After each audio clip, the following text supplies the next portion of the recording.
आज हम सबसे पहले देश के उन युवाओं की बात करेंगे जो हर साल रोजगार हासिल करने के लिए एसएससी, रेलवे और बैंकिंग की प्रारंभिक परीक्षाएं देते हैं और सरकारी नौकरी का सपना देखते हुए बड़े होते हैं। Hello everyone, I am Rachna Bhadauria. Welcome back to my channel. सरकार ने अब एसएससी, रेलवे और बैंकिंग तीनों विभागों के लिए अलग अलग परीक्षाओं के सिस्टम को समाप्त कर दिया है और अब इन तीनों परीक्षाओं की जगह एक कॉमन एलिजिबिलिटी टेस्ट कराने का फैसला किया है, जिसे आप CET के नाम से भी जानेंगे। अब सरकारी नौकरी पाना पहले के मुकाबले आसान हो जाएगा और आपको पहले की तरह एसएससी, रेलवे और बैंकिंग के मेन एग्ज़ाम में बैठने के लिए अलग अलग प्रारंभिक परीक्षाएं नहीं देनी पड़ेंगी। इससे पहले इन विभागों के लिए 3 चरणों में परीक्षाएं होती थीं।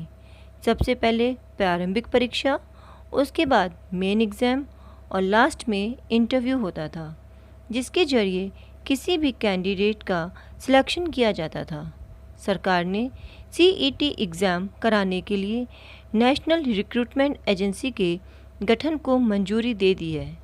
ये एजेंसी इन सारी परीक्षाओं का आयोजन करेगी। देश में फ़िलहाल 20 भर्ती एजेंसीज़ हैं जो सरकारी नौकरियों में भर्ती करती हैं। ये हर नौकरी के लिए अलग अलग एग्ज़ाम कंडक्ट करवाती हैं, जिसके लिए कैंडिडेट को अलग अलग फॉर्म भरने पड़ते हैं। लेकिन अब 2021 से आपको एसएससी, रेलवे व बैंकिंग के मेन एग्ज़ाम में चयन के लिए केवल एक ही परीक्षा पास करनी होगी। CET में हासिल किए गए स्कोर की वैधता 3 साल तक रहेगी, यानी अगर कोई युवा चाहे तो इन्हीं नंबर्स के आधार पर पहले साल रेलवे की परीक्षा दे सकता है, दूसरे साल बैंकिंग की और तीसरे साल एसएससी की परीक्षा दे सकता है। यह क्रम आपकी पसंद के अनुसार बदल सकते हैं। आप चाहें तो पहले साल एसएससी व बाद के साल में रेलवे की परीक्षा भी दे सकते हैं। कॉमन एलिजिबिलिटी टेस्ट केंद्र सरकार से जुड़ी नौकरियों के लिए ऑनलाइन आयोजित होने वाली प्रारंभिक परीक्षा है। ऑनलाइन होने वाली इस परीक्षा में ग्रेजुएशन, 12वीं और 10वीं की परीक्षा पास कर चुके छात्र हिस्सा ले सकते हैं। लेकिन क्योंकि ये परीक्षा अलग अलग पदों के लिए आयोजित होगी, इसलिए पदों के हिसाब से ही अलग अलग क्वेश्चन पेपर तैयार किए जाएंगे। इस टेस्ट के द्वारा स्टाफ सिलेक्शन कमीशन यानी एसएससी, बैंकिंग व रेलवे की सरकारी नौकरी हेतु आवेदन कर सकते हैं। लेकिन ध्यान रखें कि ये सिर्फ प्रारंभिक परीक्षा है। इसे पास करने के बाद आपको इन सभी विभागों की मुख्य परीक्षा व इंटरव्यू भी क्लियर करना होगा। CET का सबसे मुख्य फ़ायदा है कि इससे उम्मीदवारों का परीक्षा खर्च बचेगा। अलग अलग form, exam fees, exam centre तक पहुंचने का खर्च बचेगा। सरकार का भी अलग अलग परीक्षाओं को आयोजित करने में होने वाले खर्च में कमी आएगी। रिक्रूटमेंट साइकिल छोटी होगी और नतीजों का लंबा इंतज़ार नहीं करना होगा। अभी वर्तमान में इन विभागों में चयन प्रक्रिया में लगभग 18 महीने का समय लग जाता है। CET लागू होने से महिला उम्मीदवारों को भी बहुत फ़ायदा होगा, क्योंकि एग्ज़ामिनेशन सेंटर दूर होने से कभी कभी महिला उम्मीदवारों की परीक्षा छूट जाती थी।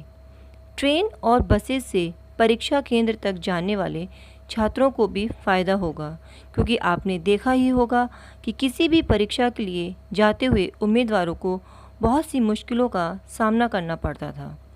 हर ज़िले में एक परीक्षा केंद्र की नीति के तहत फ़िलहाल 117 ज़िलों को चुना गया है।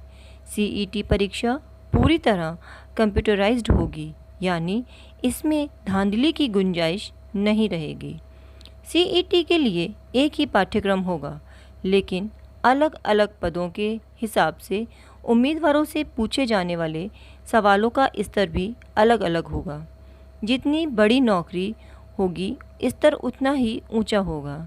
जितनी नौकरी नीची होगी, उस स्तर उतना ही आसान होगा। यानी 10th पास करने के बाद CET देने वाले उम्मीदवारों से ग्रेजुएशन कर चुके उम्मीदवारों के मुकाबले आसान प्रश्न पूछे जाएंगे। सरकार की कोशिश है कि आने वाले समय में सरकारी नौकरियों के लिए बाकी की प्रवेश परीक्षाएं भी CET के माध्यम से ही आयोजित की जाएं। नेशनल रिक्रूटमेंट एजेंसी यानी NRA अभी एक वर्ष में 2 बार परीक्षाओं का आयोजन कराएगी, यानी आप 2 बार इस एग्ज़ाम में अप्लाई कर सकते हैं। इन एग्ज़ाम में ऑब्जेक्टिव क्वेश्चंस वाले प्रश्न पत्र होंगे।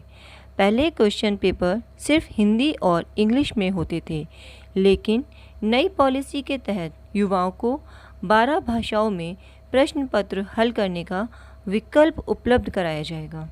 आने वाले समय में भारत की 22 आधिकारिक भाषाओं में ये एग्ज़ाम कंडक्ट कराया जाएगा, यानी जल्द ही कैंडिडेट अपनी क्षेत्रीय भाषा में एग्ज़ाम दे पाएंगे।